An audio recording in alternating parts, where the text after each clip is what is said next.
should you be working for court security when your court locks up victimless criminals? Forkfest.party, it's gonna be a party.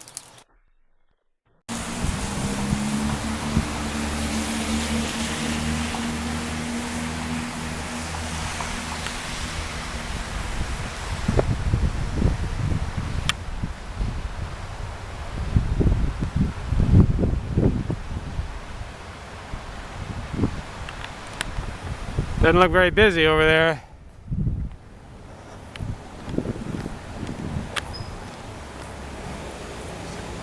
So, now I've been on campus about 45 minutes, and I've spent much of that time walking up to people and asking them if they want to be on camera and interviewed about their opinions on campus policy. I expected that by now a minder would have showed up to discourage me from doing that, or try and get me to get a permit or something, or kick me off campus, whatnot. None of that happened. So I'm going to assume that means that the campus is being more friendly towards free speech and free press, but I probably shouldn't assume that. Out of charity, I probably will. Anyway, we'll see. You know, I was able, by the way, to interview the president of the college. I forget her name, Dr. something or another, a couple months ago about the ban. I guess I would have interviewed her roughly in August of 2020 regarding the ban on filming. Now I got cut off during that call after asking the question, so I didn't hear the answer in full. She tried to talk about how the college really values human rights or student rights or something like that, and then click. But obviously they don't value student rights enough to allow them to film themselves being disciplined when they're disciplined, or at least, you know, the hearing process. Additionally, for the uninitiated into Keene State College restrictions, there are more. At these hearings, these disciplinary hearings, apparently the press is not allowed, and you are not allowed. Well, probably you're not. There are a few special exceptions.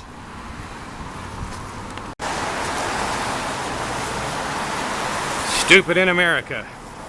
And praising it.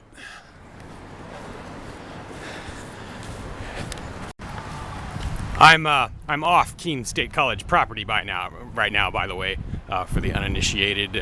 I'm just walking down Main Street.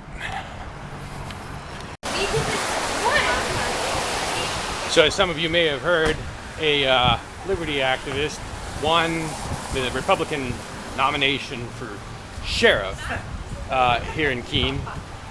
And the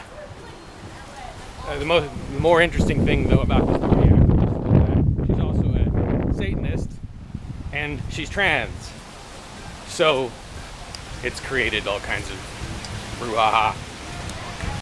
So I'm heading over to the Cheshire County Sheriff's Office to ask the sheriff how he feels about the vandalism attacks against this liberty activist who has had her tires slashed now and her roof slashed on her car. What his opinion is on that. I don't know if I'll be able to actually ask him, but I can try to walk in, maybe.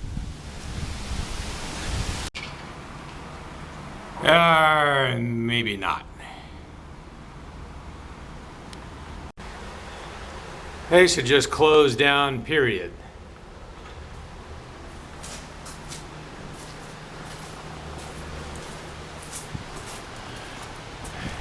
By the way, this is the what I call the hallowed ground. Right on that spot there, or maybe it was here, where Thomas Ball burned himself alive to protest this building in roughly 2011, I think. So this is the courthouse, the county courthouse.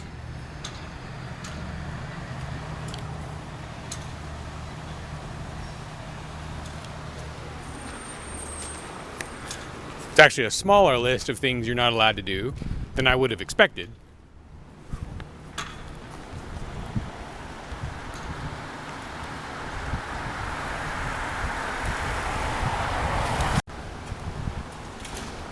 Such a giant complex, it's hard to get a picture of the whole thing. Off the top of my head, this is where they come out, right? When they leave, that's how they get out, through this mechanical gate. Off the top of my head, I would rate this as probably the third most, I don't know, locked down, horsed down public government building in New Hampshire. I mean, I'm sure there are some military bases that are more locked down, but... You work for the sheriff? No, I don't. You work for court security. Should you be working for court security when your court locks up victimless criminals? If that's who you work for. You haven't told me. You've probably heard of Pork Fest, but have you heard of Fork Fest? It's a decentralized alternative. It's also at Rogers Campground at a slightly different time. You don't even need a ticket. Visit forkfest.party. It's gonna be a party.